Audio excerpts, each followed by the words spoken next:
રામાપીર બાપાનું અવતરણ વિક્રમ સંવત 1409માં ભાદ્રપદ શુક્લ બીજના દિવસે તોમર વંશીય રાજપૂત તથા રૂણીચાના શાસક અજમલજીના ઘરમાં થયો હતો. એમની માતાનું નામ મિણલદે હતું.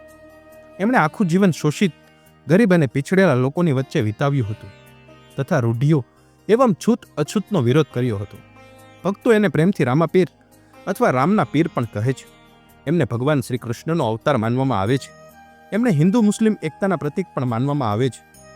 હિન્દુ જ નહીં, મુસ્લિમ સમુદાયના લોકો પણ પીરોના પીર એવા બાબા રામદેવ પીરના સમક્ષ મસ્તક ઝુકાવે છે.